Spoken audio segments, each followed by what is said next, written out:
I am Ibrahim Traore, born in 1988 in Bondoukoui, in the province of Maun, in Burkina Faso, a modest place. A simple childhood, but very early on. I understood that the silence of weapons does not mean peace. You grow up fast there. You learn to listen, to observe, not to dream too loudly. But I had a dream. To serve, to defend, to understand. I studied in Ouaga.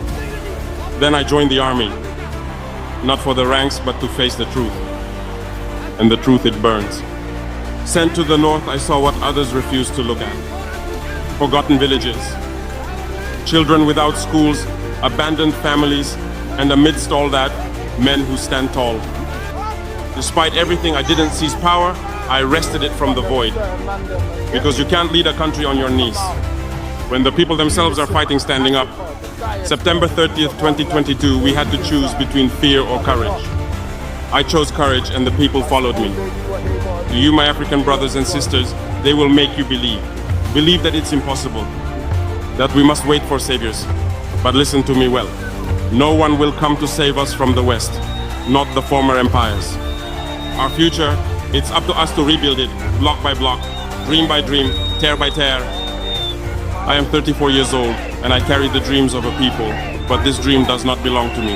It belongs to all of us. The real question is not whether I have the power, but are you ready to take it back with me? Let's take back what is ours. There is one justice for the poor and another for the rich. When an average citizen has a legal issue, they can be caught and imprisoned without trial, for a long time first.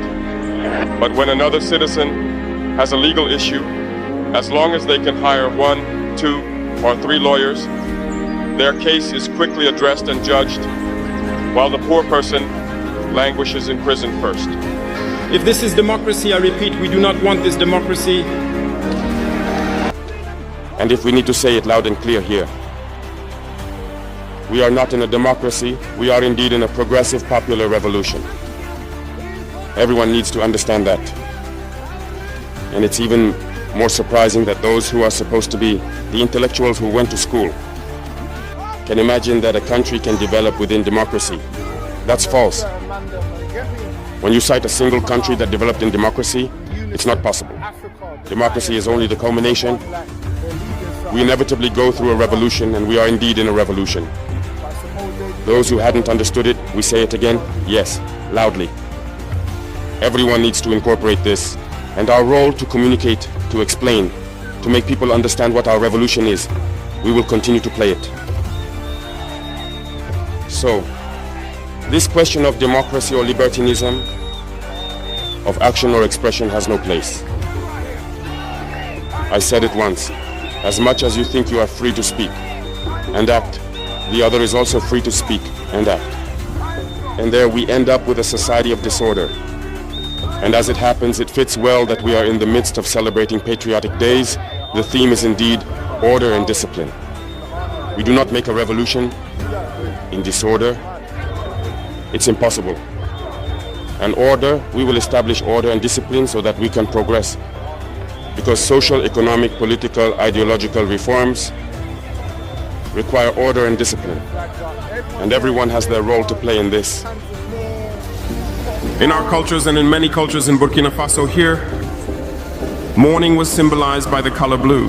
When a woman loses her husband, she would wear blue outfits to mourn for a certain period. They are the ones who came to tell you that black symbolizes mourning, the devil, mediocrity, everything that is bad. And unfortunately, we have swallowed that so much that when we are in mourning, we also dress in black. We need to wake up. We need to wake up because this is the stereotype they have in mind. They are the empire of good, others are the empire of evil, and we are the empire of slaves.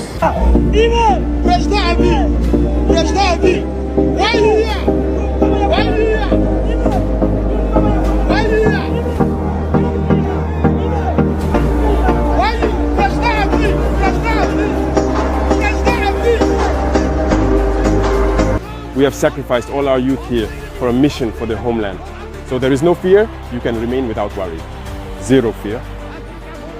The next phase, to which we must pay very close attention, is artificial intelligence. Thank you. Be careful. Because sometimes I see videos of myself speaking Spanish or speaking, I don't know, Chinese. I thank those who do it because they manage to translate our speech. But it's very dangerous.